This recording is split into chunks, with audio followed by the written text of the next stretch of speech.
Does Ja'Marr Chase keep it going against the Colts this week after a big game last week?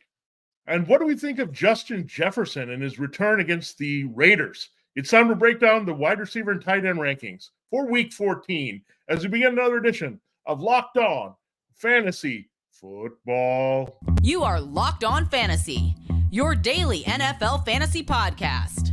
Part of the Locked On Podcast Network, your team every day.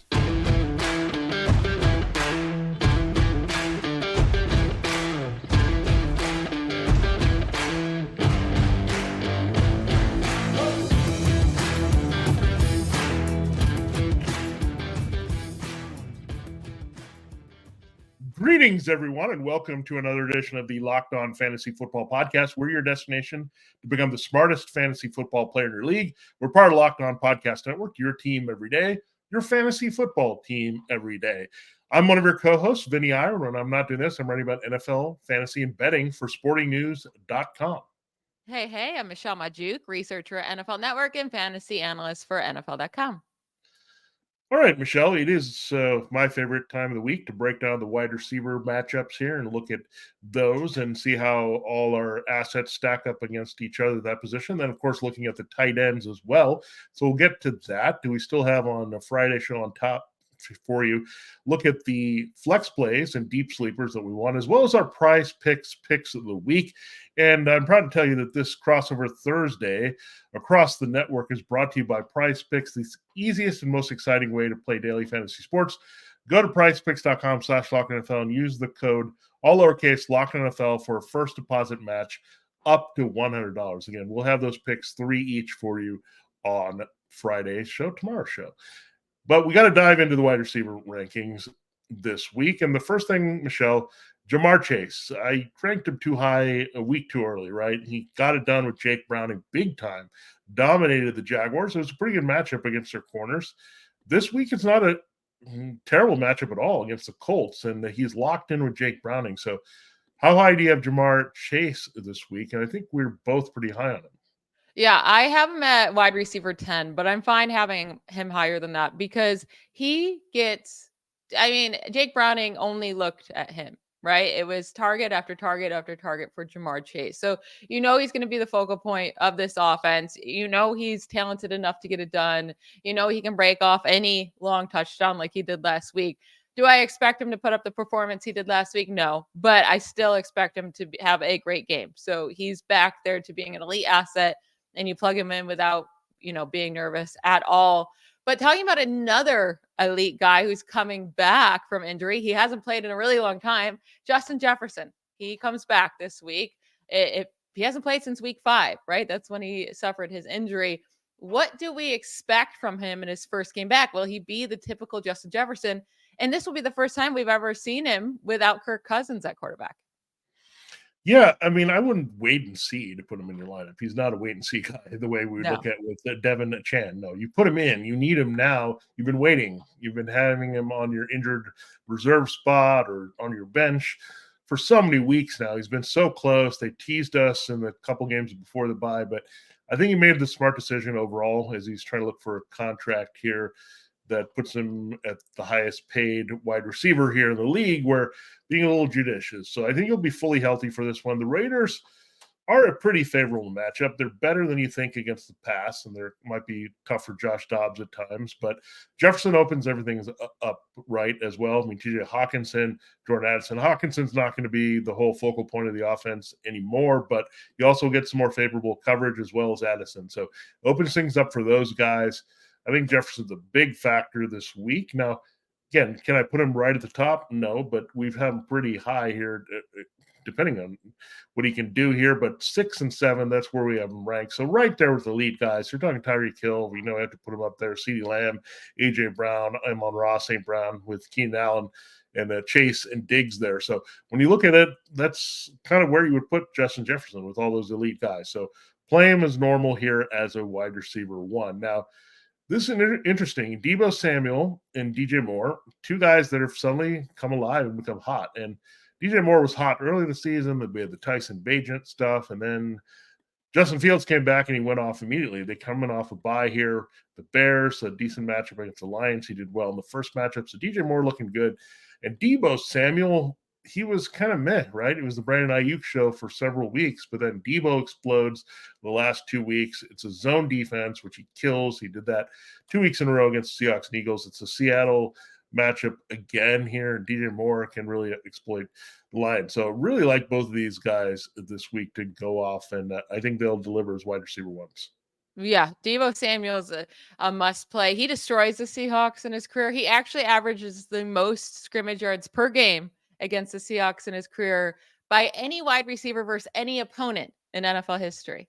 So he regularly destroys the Seahawks. And we just saw him have a really good game against them in week 12 when he had nearly 100 scrimmage yards and a touchdown in that game. So Deebo Samuel has to be in your lineup. And then DJ Moore, as long as Justin Fields is the quarterback, he's a great play. I did want to talk about Brandon Ayuk though with Deebo Samuel, because every week I go into my rankings, right? And when you do them, at first they show consensus rankings, and then you kind of play around with them and change them how you believe they'll be. Brandon Ayuk consensus ranking is always very high, and you typically rank him very high as well. Is he being overranked every week? Because he has just 3 finishes this season as a top 15 wide receiver. Just 3 times he's finished as a top 15 wide receiver. And he has a lot of poor performances within their wide receiver 36, wide receiver 33, 37, 20, 28, and then some middling with like 20 and 19. But I mean, he's had a couple big games. And then besides that, it's really not anything. In the last 4 weeks, he's had a touchdown in each of those games. And in 3 of those games, he wasn't even higher than a wide receiver 19. Yeah, I'll tell you one thing. I mean, you want to know where these guys are ranked? Brandon Ayuk and Deebo Samuel for the entire season in terms of average scoring and half-point PPR. Brandon Ayuk is 13, Deebo Samuel is 14. So that's with Deebo missing those games. Now, if you look at the overall big picture, same place for Brandon Ayuk. He's wide receiver 13 on the season. So I think that exceeded everyone's expectations. I mean, he's looked at because of 3 huge weeks, though. What I know, that's really it. They count overall in the big picture, but he's a guy that you are playing every week, right? And even in the matchup before, right? He seemed dead. He didn't do anything. Then he scored a touchdown. So look, someone's going to be left out sometimes in this mix and not score. But yeah, he's a little bit more volatile. That's a good way to put it over Deebo Samuel at this point. But he also is pretty consistent. When you look at the games last few weeks, I mean, they're pretty steady. And he just is not a guy necessarily that sounds exciting. And I think Deebo has been the guy for a while, but he just gets it done. And I think sometimes... I think it's the opposite. I think he sounds exciting, and he's not really doing much of anything. I mean, 55 yards, 50 yards, and 46. Those are 3 of his last 4 games. Like, if he doesn't get into the end zone, he's going to put up 8 points. That's what he's going to give you. And that's in full PPR. He scores every week, though, because he's really good at getting open for Brock Purdy. So I just think, again, is this a better matchup? I can agree that it's a better matchup potentially for Deebo Samuel. But if I'm going to say who do I rely upon that's going to score a touchdown, maybe salvage himself, it's probably going to be Brandon Ayuk. I mean, that's just the way I'm looking at these 2 guys. Because Deebo, look, he has to compete with Christian McCaffrey for those rushing touchdowns, and we can't always count on that. I mean, it's happened the last 2 weeks. So something to keep in mind there, that has been the wrinkle that maybe has pushed Deebo a little bit here in fantasy. But look, you're playing Ayuk and Deebo every week. I mean, just play these 3 assets, him and George Kittle and Deebo every week. What I like about it, regardless with the 49ers, they're not involving too much junk. I mean, we had Juwan Jennings do a little bit. You'll have an occasional Kyle Juszczyk sighting, but I like it that it pretty much goes through 3 guys, and you got to be excited about that. Now, maybe spend a little bit too much time on the 49ers, but let's go to Chris Olave. Is Jameis Winston going to be sad? I just want to have a quick digression here. David Carr said Marcus Mariota should play for Jalen Hurts.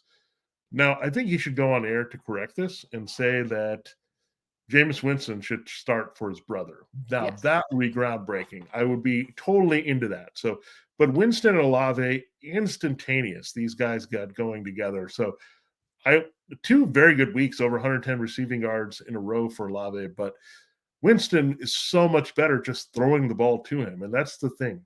Derek Carr needs a guy to be perfectly open to throw to him. Just don't do that. With Chris Olave, put it up. He's going to jump over a guy and make a play. So I really like that this week as they face the Panthers at home. Yeah, I think this can be Chris Olave's biggest week of the season, as long as Jameis Winston's the starter. We have a super small sample size with Winston this year, but averaging over 17 yards per reception with Winston, only 12.5 with Carr. You just know Winston's going to throw it up to him. And he definitely has been getting it done. He's been more consistent as of late, even with Carr. So I think with Winston, that just increases his ceiling, right? With Olave, you feel safe either way playing him. But if it's Winston at quarterback, you know his ceiling is so much higher, and hopefully he can come down with a touchdown. Winston might throw 4 interceptions, but he should also have a couple touchdowns in this game as well. Yeah, sometimes you want those fearless quarterbacks, right? I mean, it's the Sammy Howell types who are just going to run around and like throw it, just let it loose. And sometimes that's the best way to do it. Don't be so afraid of throwing interceptions. I think that's kind of Derek Carr's career in a nutshell. He's just too afraid to make a mistake, and that costs him a lot of big plays and leaves them on the table. So we'll see how that plays out, but there's no way. I don't know how many more injuries Derek Carr has to have before he sits out a game. And maybe he's just afraid that Winston actually might be better. That's it for him in New Orleans. Yeah, and we're going to get into some guys with tough matchups here in our next segment. And then maybe some guys that we have a better feeling about that maybe plug in over these guys with tough matchups. All right, before we do that, we do have to hear from one of our very fine sponsors. All right, this episode of Locked On Fantasy Football is brought to you by LinkedIn Jobs. When you're hiring for your small business, just like a tight-knit team there with all the players coming through, you want to have as many top-tier candidates as possible interview. That's why you have to check out LinkedIn Jobs. LinkedIn Jobs has the tools to help find the right professionals for your team faster and for free. Small businesses are small for a reason. They want to find the right quality and without the quantity there. So you really need to hit on your jobs. And LinkedIn is just not another job board. LinkedIn has a vast network of more than 1 billion professionals and makes it the best place to hire. Hiring is easy when you have that many quality candidates. So easy, in fact, that 86% of small businesses get a qualified candidate within 24 hours. LinkedIn knows that small businesses are wearing so many hats, might not have the time or resources to hire. Thankfully, with LinkedIn, the process is intuitive, quick, and easy. They've even launched a feature that helps you write job descriptions, making the process even easier and quicker. Right now, post your job for free at linkedin.com/LockedOnNFL. That's linkedin.com/LockedOnNFL to post your job for free. Check it out. Terms and conditions do apply.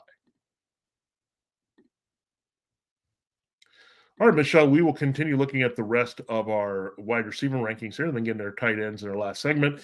I do have to tell you about a special thing that's going on the network. Locked On has launched the first ever national sports 24/7 streaming channel on YouTube. Locked On Sports Today is here for you 24/7, covering the top sports stories of the day with the local experts of Locked On, plus our national shows covering every league. Go to Locked On Sports Today on YouTube and subscribe to the first ever national sports 24/7 streaming channel.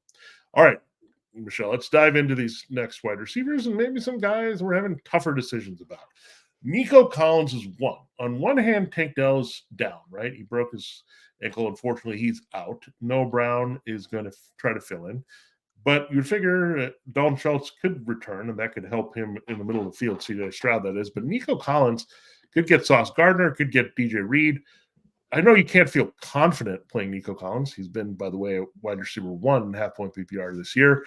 But are you going to fade him to the point that he's maybe wide receiver 3 this week? You know, the Jets are just so good at stopping wide receivers. They're allowing 22 fantasy points per game to the entire wide receiver position each week. That is 5 points lower than any other team. So the Browns are allowing 27, and the Browns are an amazing defense against wide receivers. But there's a 5 point per game gap of what they're allowing. That is insanity how good they are as a secondary this year. And then this game is also going to be played in New Jersey, and the weather in East Rutherford this Sunday looks to be a high chance of rain.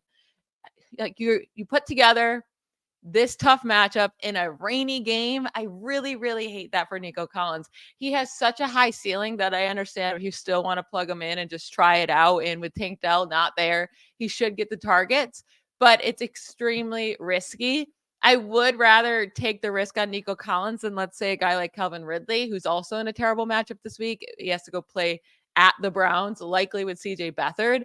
I would rather go with the upside of Nico Collins in that than Calvin Ridley, but I really don't like either guy in their matchups this week. Yeah, I mean, for sure. I mean, Calvin Ridley also has a tough. The Browns defense is better definitely at home, and that's what we've seen, right? So that's the thing is when you look at it, we had a debate here that we've considering in a deeper league, Parker Washington in that same matchup against the Browns. I mean, going to fill in for Christian Kirk. He's going to miss time. He could be down for the season here, unfortunately. So you're not going to have Christian Kirk. Parker Washington really came through filling in the slot for Christian Kirk, but this is a tough matchup for him as well to keep that in mind against Greg Newsome, where on the other side, I think Elijah Moore is playable for sure. I mean, you look at that as the targets, 12 targets last week, Joe Flacco again, all the things lined up in the Jaguars secondary, not very good and kind of weak in the slot. So something to look at there this week. Now, Drake London, Michelle, we both have him at the same spot almost exactly. Wide receiver 25 and 26. Now, this is always tricky, right? It's Drake London. It's attaching ourselves to Desmond Ridder, start attaching ourselves to Arthur Smith. Is Drake London going to get enough here? But look at this matchup against the Buccaneers. And look, Jonathan Mingo did well on the outside last week, pretty well playable as a wide receiver 3, right? So when you look at it, look, the secondary is really beat up. There's no Jamel Dean. Carlton Davis has struggled all season long. So I really think Drake London is playable this week, especially at home. He seems to be just like Desmond Ridder, better at home, probably because his quarterback is better at home. Yeah, exactly. With Desmond Ridder being so much better at home, it just helps Drake London a lot. I mean, Drake London is still, he's not consistently performing, but he's consistently getting a good amount of targets, right? And that's all we can ask for in this Falcons offense. He has at least 7 targets in 6 of his last 8 games. I believe 1, 2, 3, 4, 5. Yeah, 6 of his last 8 games. And the Buccaneers secondary has been bad all year long, but specifically bad over the last, since week 6, they're allowing the second most fantasy points per game to wide receivers. So only behind the Eagles. This is a matchup you want to exploit. You want to start your wide receivers against. But the only wide receiver that's even worth starting for the Falcons is Drake London. So I really do think Drake London can have one of his better games of the season. Of course, he's a risky play, but definitely a strong wide receiver 2 flex play this week that offers a lot of upside. Now, another guy that is completely up and down, but he has offered more upside this year than Drake London. It's Gabe Davis. It's always so hard with him, right? And I have him ranked higher this week. I typically do than you. I have him at wide receiver 25. You have him at wide receiver 35. He gets the Chiefs. You know it's going to probably be a high-scoring game between these two. Last year, in the same game against the Chiefs, Gabe Davis put up 74 yards and a touchdown. I think it'll be a solid game for him. It is on the road, but I still think they need him in this matchup, and they will utilize him. Yeah, Gabe Davis, in a weird way, is a lot like Calvin Ridley, that he needs to attack his own defense. He hates being physically matched up against, right? He needs some space to operate and use his body a little bit. And when he does that, usually it works out. And usually it's when a team that's playing to protect against the big play, and the Chiefs do that. That's why he had the game last year against the Chiefs. That's why he had the big playoff game against the Chiefs. They just allow this type of receiver to get open. They're okay with it because it's the kind of defense they run under Steve Spagnuolo. So that's okay. So it's a Gabe Davis type of game. And the part of the reason they're good at also taking away the slot when needed, they're pretty good there for sure with Trent McDuffie. They're also pretty good at, with their linebackers and safeties, having some speed to containing the tight end. So that's going to open things up for Gabe Davis away from Stephon Diggs. So I like him. I have him a little bit lower just because he's a little bit volatile. But wide receiver 35 says, I want to play him as a wide receiver 3, just like you, right? Because he had him at wide receiver 25. So I think we're both kind of on the same page. Again, as we know when we do this, he's going to finish probably at wide receiver 30 this week or higher. So I'm hoping higher than that for my sake because I'm going to play him this week for sure.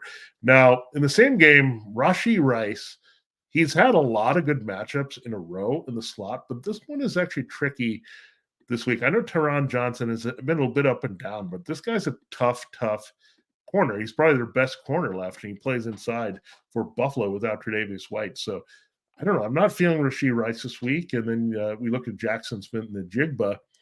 Look, I don't know where it would go actually in the spot. I think Smith-Njigba, if I knew he was going to get the targets for sure, I would really go in that direction, right? The 49ers have been so bad in the slot. So this is tough. I mean, if I'm looking for some upside, I might play JSN, to be honest. If I'm looking for a floor, I might play Rashee Rice. So I don't know. I think this could be a cold game for Rice this week, and it would not surprise me at all.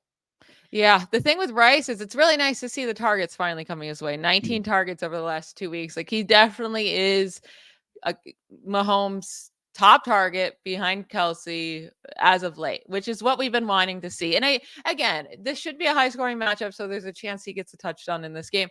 I think he's a fine play, but it's definitely risky. With Jackson Smith-Njigba, it stinks well, I'm a 49ers fan, so I'm happy they made this change, but they did change out their slot corner finally because Isaiah Oliver was so incredibly bad, just giving up a ton of yards to any guy that lined up in the slot. They changed to Ambry Thomas, and he's been much better at covering the slot. So it's not as delicious of a matchup for Jackson Smith-Njigba, but Charvarius Ward for the 49ers completely stopped DK Metcalf just in week 12.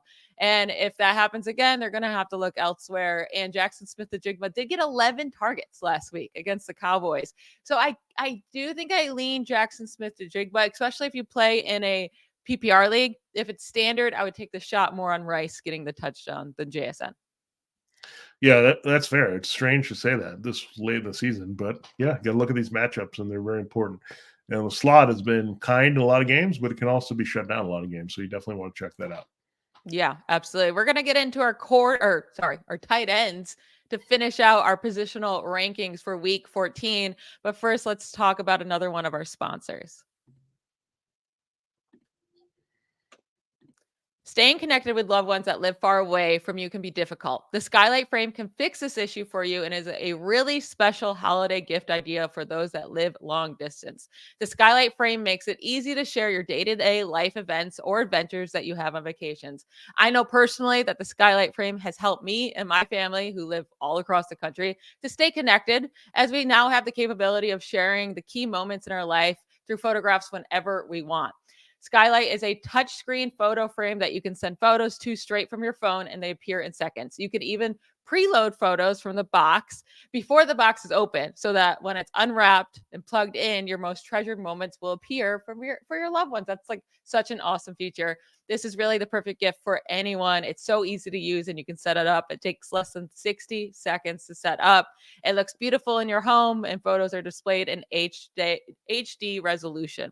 Skylight even offers a satisfaction guaranteed. They're so confident that you'll love Skylight that they offer free returns up to 120 days after purchase. As a special limited time offer for our listeners, you can get $15 off your purchase of a Skylight frame when you go to skylightframe.com/lockedon. To get $15 off your purchase of a Skylight frame, just go to skylightframe.com/lockedon. That's SKYLIGHTFRAME.com/locked for $15 off your purchase. All right, Vinny, let's finish up here with tight ends. It does feel like Travis Kelce is starting to slow down a little bit, but I don't care. He's our tight end one always and forever until he retires. TJ Hawkinson, I know Justin Jefferson is coming back. I don't care. He's both of our tight end twos. Sam Laporta is sitting there at tight end 3 for us. And then George Kittle sitting there at tight end 4, just because we know the upside he has. He could completely disappear, but he has such great upside. After that, it becomes a little bit more interesting. I did want to ask you, so we got the news that Dawson Knox is fully participating in practice. He seems like he's going to be back for the Bills this week. Does that scare you at all when it comes to Dalton Kincaid's fantasy upside in week 14? A little bit, just because it's another guy that can catch passes at that position. But since Dawson Knox has been on the shelf, Dalton Kincaid has been such an essential part of the Bills' offense. I don't know now with the new play caller, like if they'll just say, oh, Dawson Knox is back, so we don't want to use Dalton Kincaid as much. I don't see that happening. And that said, it's another guy. Like when there's another guy to take a few targets away, there's less opportunities there, but still Dalton Kincaid, I mean, based on the tight end landscape, I think he has to be played this week. Yeah, absolutely. I will say Like the one area maybe he hurts Kincaid is the touchdowns. Like maybe they utilize Knox near the end zone, and he might steal a touchdown, which we're hoping to go to Kincaid. But I think the yardage in between the 20s and the big plays, they're still going to go to Kincaid. So I still feel good playing him. I still have him ranked at tight end 5. You have him ranked at tight end 7. He's a good play. Jake Ferguson's up and down, but you're playing him, especially in this matchup against the Eagles. Like he had 91 yards and a touchdown against the Eagles earlier this season. It's a really nice matchup for him. Yeah, I mean, it really looked good last week, right? When we got all 3 guys involved, CeeDee Lamb and Brandon Cooks and Jake Ferguson. That's what I want, kind of what we have with the 49ers. I want them to just stick with these 3 guys, get the ball to them. I don't need this Kavontae Turpin or even Luke Schoonmaker to do something at tight end. Just stick with these guys. And if they stick with those guys and give them targets, spread them around with the red hot Dak Prescott this matchup, he's going to be fine. I mean, the Eagles have gotten a little bit better at tight end, but not significantly so. I mean, you can still get plenty of yardage on them, as we saw George Kittle last week, even if they don't have a touchdown. Now, one guy, Michelle, I am always wary of ranking this guy anywhere high.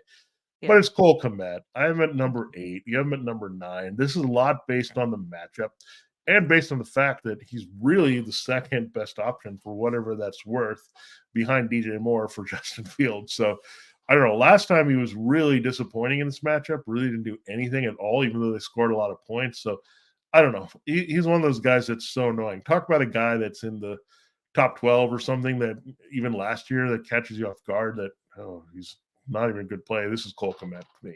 Yeah, I know. Cole Kmet's a tight end 7 in points per game this year. And he's really, if you look through his yardage, I mean, there's some good games, but a lot of just very not exciting games at all. That's what it takes to be the tight end 7. I mean, it happens like this every year. Once you get past the first top 3, 4 tight ends, it's really not anything special after that most seasons. But yeah, I mean, Kmet got 7 targets last time they played against the Vikings before their bye. The targets are there. Like you said, he's the second target for Justin Fields behind DJ Moore. It's not exciting, but I think tight end 9 is where you pretty much have to rank him. Tight end 8, I think that's fine. Now, one guy we're different on is Evan Ingram. I understand he has a really, really tough matchup against the Browns, but if it's CJ Beathard was targeting him nonstop when he came in last week with Lawrence going out. Like he targeted him 4 times, had 4 receptions with him for over 30 yards in just that short span he was playing. I have him ranked at tight end 8. You have him ranked at tight end 15. It's not safe whatsoever, but most tight ends aren't. Yeah, I mean, this matchup is really bad. I mean, the Browns have been really nasty against tight ends all season long. Again, we know they play better defense at home. Now, somehow, again, just like Cole Kmet, except he's the anti-Cole Kmet because he doesn't have those touchdown weeks to, like, inflate his value, right? Yeah. It's just like he doesn't score. It's just very weird. I mean, last week, look, the matchup was supreme here with the Bengals, and he came through. I mean, the numbers on the tight ends, I said these are one of the most reliable numbers that you can use this late in the season. They usually don't lie. And here, the Bengals matchup was great. The Browns matchup is terrible. And some of the finishes here are just bad here. I think this was his second double-digit week in half-point PPR after the bye in week 8. So you're not getting a lot out of him. So, again, he could just destroy your lineup again, just like he has for a lot of weeks. So I don't know. Like, I also don't trust this offense completely with Beathard to stay on the field all that much to do some damage here. So that's a concern. But yeah, I mean, on the other side though, Michelle, I'm really not feeling David Njoku either though. So who would you rather go with, Ingram or Njoku? Oh boy. I think I'd rather go Ingram. I think Njoku, I think this Harrison Bryant usage is real. So there's really no one else, right? Tight end. They use a little bit of Luke Farrell, but again, Christian Kirk is not out there either. So are they really going to trust a lot on Parker Washington? So you're right. I mean, CJ Beathard, when you come in, you're going to go to your reliable guys. It's going to be a lot of dump offs to Travis Etienne, probably a lot of Evan Ingram. So hopefully Evan Ingram will get enough volume to be productive. But David Njoku, I don't know. The Harrison Bryant kind of usage last week was concerning there. So I'm going Ingram definitely over Njoku this week. And I don't know. What about your guy tonight, Pat Freiermuth? I know we're not playing Hunter Henry on the other side. He's just not been doing anything. But Pat Freiermuth, he was great 2 weeks ago against the Bengals in that choice matchup. Let down in a tougher matchup by the numbers against the Cardinals. The Patriots, however, also very good against the tight end. Yeah, I think I'd rather go Ingram over Freiermuth, but I'd rather go Freiermuth over Njoku. I don't know. It's hard because we don't know what he's going to look like with Mitch Trubisky. We don't even know. It's like, will there be 10 total points scored in this game tonight? Who knows? I won't be shocked if there's not. I'm okay starting Freiermuth, but I'm going to have low expectations for him. But he could get into the end zone for sure. I will say a guy I might want to play over all three of these guys is Isaiah Likely, who has a really, really nice matchup against the Rams this week. Rams are allowing the third most fantasy points to tight ends this season. So, and it was kind of just like a mediocre outing before the Ravens bye, just 4 receptions, 40 yards on 6 targets. But I really do like the matchup for him. I think Isaiah Likely will be utilized a little bit more.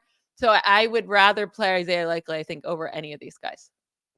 Yeah, I have him also pretty high. I mean, I'm at 10, you have 11. So actually, I'm higher on Likely this week just based on the matchup. Another guy that we can look at also based on the matchup, we mentioned the Bengals matchup. We'll get into that in a moment. The Broncos matchup is also fantastic for tight ends. And look, they need Gerald Everett for the Chargers. I mean, there's no Josh Palmer. Probably he's on track to return, but probably not this week. So they need somebody to step up in the passing game.